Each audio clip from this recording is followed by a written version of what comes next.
Alright, so here's an example where we're going to need to write this particular quadratic in standard form to make it easier to graph, identify the vertices, basically see what transformations we have.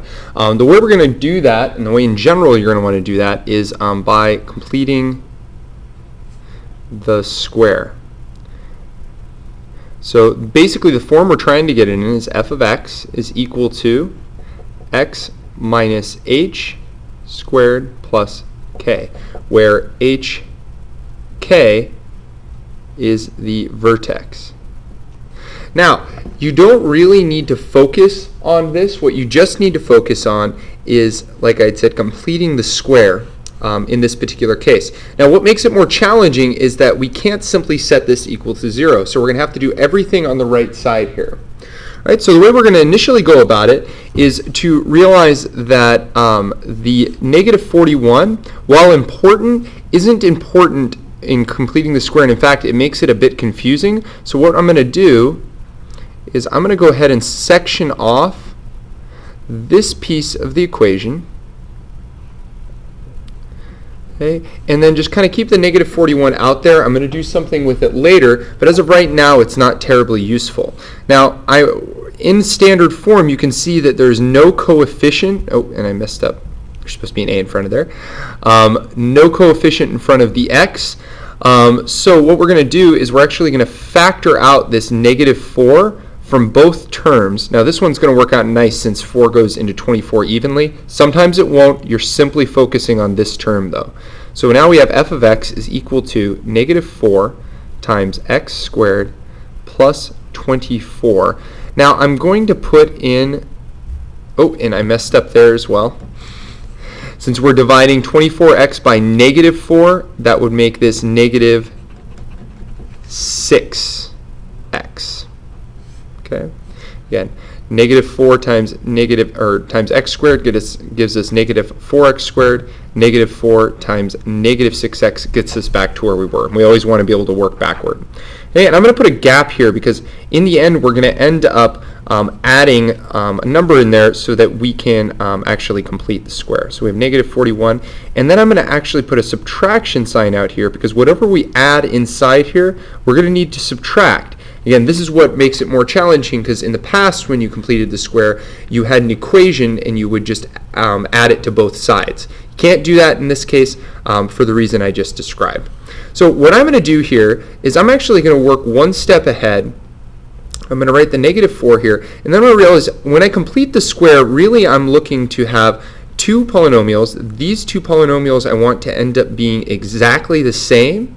Okay? I can see that going with kind of a reverse FOIL method here, x times x will give me x squared. So I want to have x's there, and since I have a negative here, I know I'm going to be subtracting.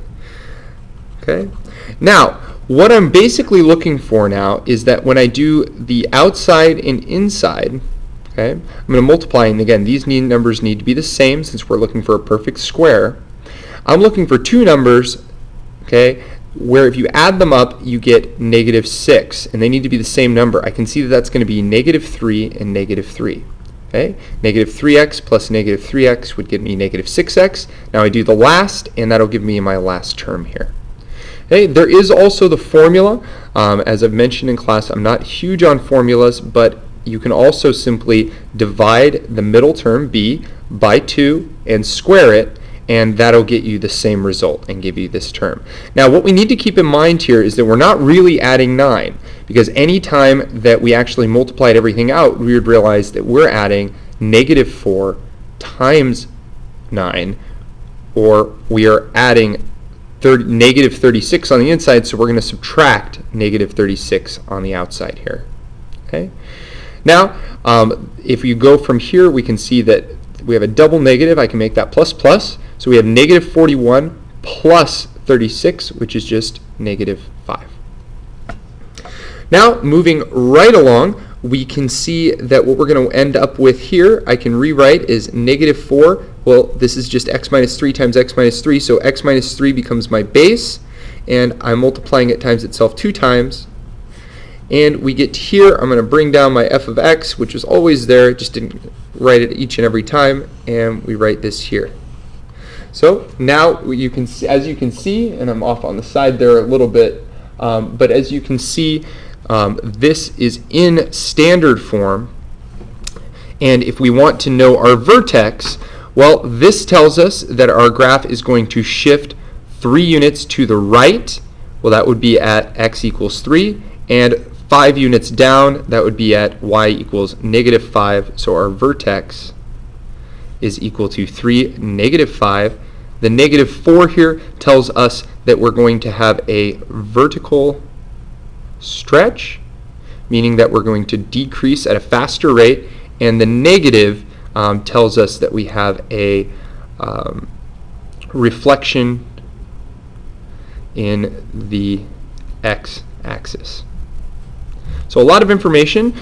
This one was mostly to illustrate how to complete the square, and that will conclude my lesson on finding how to write a quadratic in standard form.